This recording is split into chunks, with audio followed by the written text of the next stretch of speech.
Well, hello YouTube. Yeah, March 3rd, 2020, and it's almost noon. And we're up to almost 50 degrees today, but got a bunch of rain. It's mighty wet out here. I've been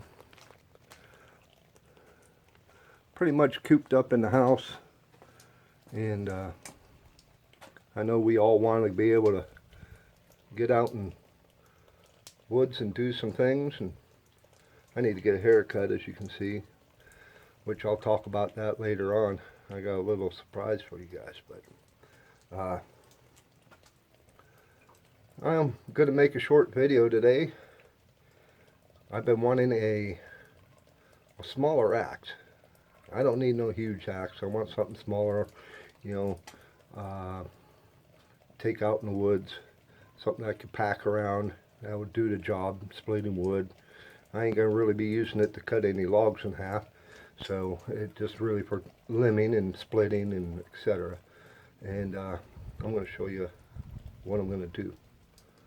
So let's get at it. Don't mind my shaking, too much coffee. I got this old axe. As you've probably seen in some of my other videos, I was wearing a waste management shirt. I worked for my local trash refuge company, and I got this out of the trash. But as you can see, the handle has been compromised. There's been big chunks taken out of it, especially on this side. So what I am going to do is I'm going to repurpose the handle. Handle's in great shape, and I also, as you can see, I found this in the trash. It needs a good cleaning. The head has been peened over, which grinder would take care of that. I did soak this a while back in vinegar, white vinegar. Got most of the rust off. Then I shot it with some WD-40 to help protect it from rusting again. But as you see, it still does need some cleaning. And I'm going to kind of set this camera up at a different angle and show you what my plans are. Alright, as you can see, the these axe heads are oval, kind of more like a teardrop shape, but you want to make sure it's clean. I already took a file through it and a couple claws, but I'm going to measure both ends, this end and this end. As you can see by the shape of the head, there's more of a curve on the bottom side. This will be where the handle will go in at this end. So need to measure across and see which one is bigger, and it is looking to me almost like this end's bigger, but we will really look into that. I got a caliper here, and what I'm going to do is I'm just going to slide this in here. I ain't going to take no measurements. I don't need measurements right now, but we'll get that in as tight as we can get it. Kind of hard to do with one hand. And I need to tighten that down. Oh, it moved.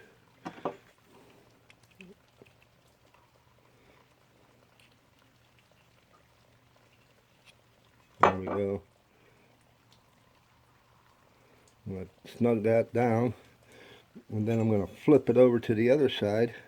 And yes, it is bigger on that end. So what we are going to want to do is, I am kind of wondering, when they make these, is that for expansion when you put the wedge in, or should I just put it in this direction, which it doesn't look right. I like the looks of this, where the handle will be coming in from this direction. I like the looks of it that way. I'm thinking that's what we'll do here. So now we'll go to the axe handle, and I'll show how we're going to go about it.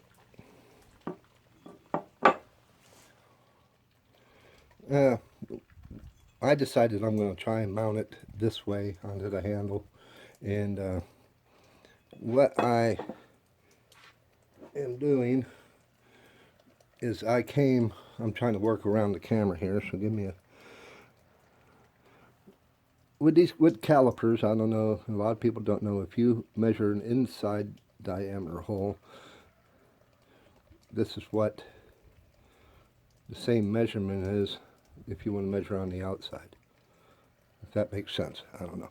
But let me come around this way with my arm, and I am trying to find where, see, it goes in here. So we starting to get meat, which we're wanting, because we're going to plane that down to where it slides in. You need to reshape the handle to where it slides in to the head. So I already marked, as you can see, about where I want that to sit on the handle. Let me pan out. Wrong way. As you can see, with the handle, it would make it fieldable instead of like such. This is a standard hatchet, and it's that much. It's about that much shorter. I want more swing, something that's gonna give me more leverage. It's about the same weight on the heads. As you can see, they're almost the same size. So what we are going to do next is I am going to grab my saw, and I'm going to hack it off a bit above this, and we'll start fitting it. This is a saw that I've had laying around. I'm going to try and find a cover, or make a cover, to haul this back out into the woods to build. I do have a folding hand saw, but I cannot find it.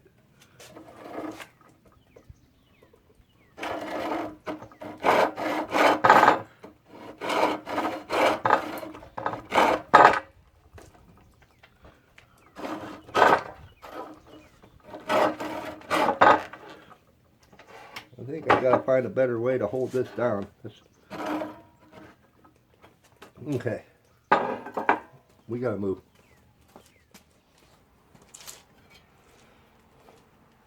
Well, hopefully this is better off. I don't even know how sharp this blade is. I'm gonna have to get a new one. Yeah, she's pretty dull.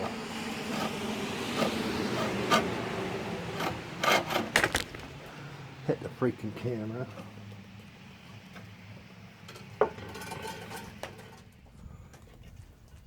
I found this old handsaw I used to carry around with me. It's so thin, I don't carry it no more, but we'll give that a try.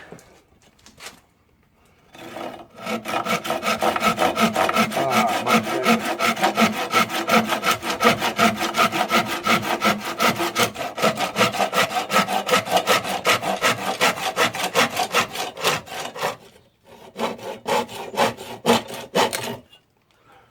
All right, now let's clean this up a little bit and get to getting that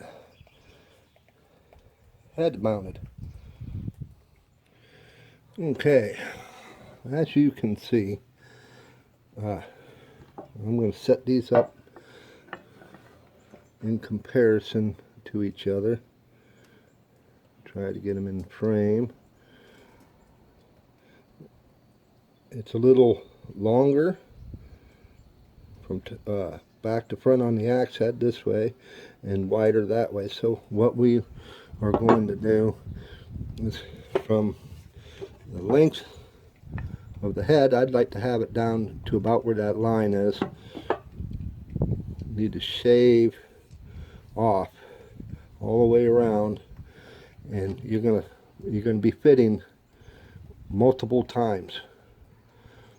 So what I am gonna set up now is where I can get and start shaving this off. I'm going to use a draw knife to do this.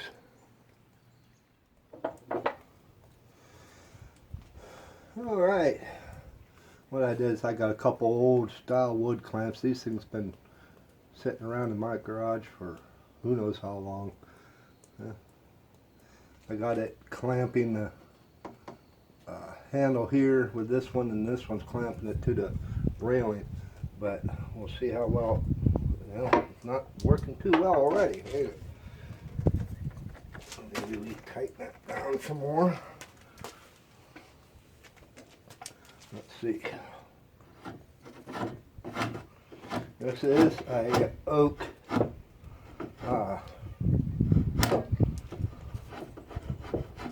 handle.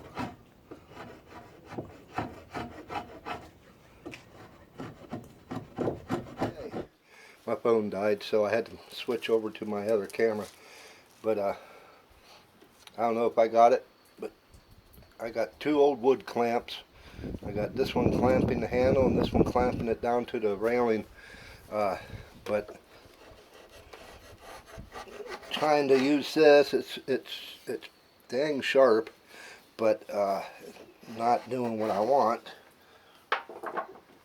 So, I mean, I did get some off of it, but I'm going to just use my knife. I know I ain't supposed to be drawing it toward me because of slippage, which I shouldn't be doing anyway. But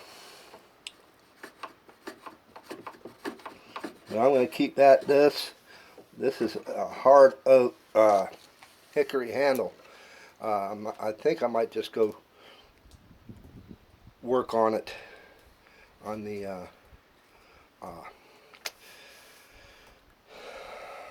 angle grinder, my angle grinder, and just have to keep at it and then fine tune it with some sandpaper and that, because I don't want to pull it toward me. So we'll just, it's not that sturdy, so definitely need a better setup. Well, I think I'm gonna wrap it up for today. It rained earlier. It's getting later. It's taking a little longer than I thought. It's starting to get cold, and I'm gonna finish that up and shoot tomorrow. Finish up part 2. But before I do, I want to give a shout out to a channel down there in Kentucky. His name is the channel's name is Frontier Survival. His name is Heath Ward. So go ahead and go check him out. He's a new channel. Says he likes doing videos and does it more for a hobby, but it seems like he's doing pretty decent.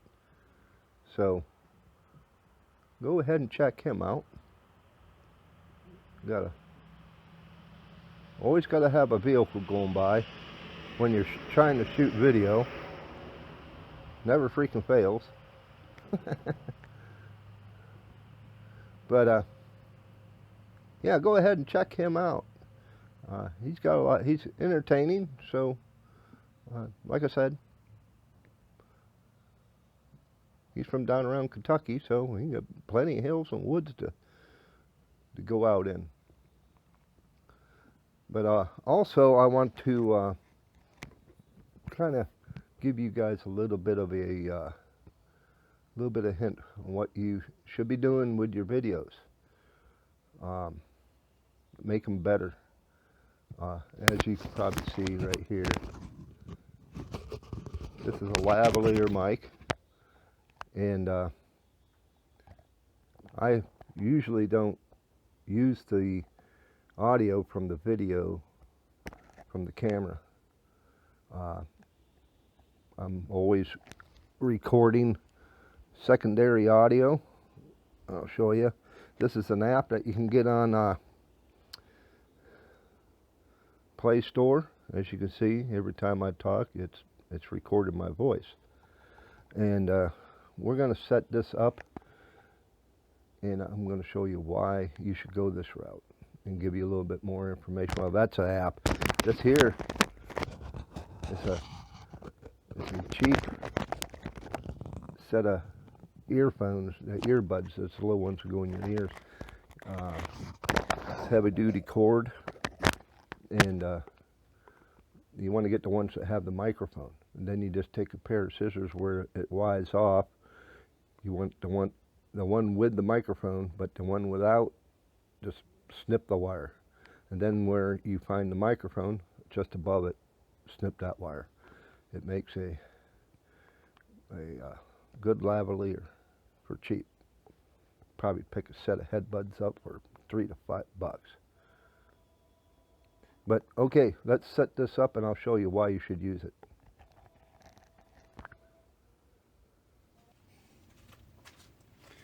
All right.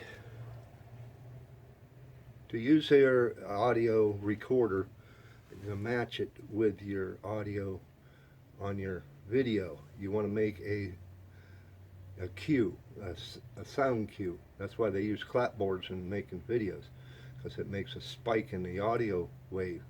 So you just clap your hands, and that gives you a cue to where you can match up the two from the video and the audio from the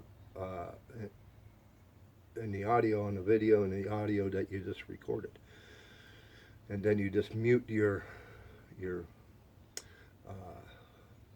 video audio and use the recording from your voice recorder. But the reason why you want to do that is because the further you walk away, like I am going to walk away, and I'm going to give you a difference in between the two, so I'll switch back and forth. But I am walking out into the yard, and I'm probably 30 feet maybe. I can walk all the way to where I am out of view of the camera, but I could use this audio to put it on the video track during editing. But like I said, I'm going to do a difference between the two and show you why you should be doing this. And like I was stating before, it's a cheap, this is just an old cell phone. I just throw it in my pocket. I do have a phone holder. When I'm in the field, I put it in there. But cheap DIY and makes your audio a lot better.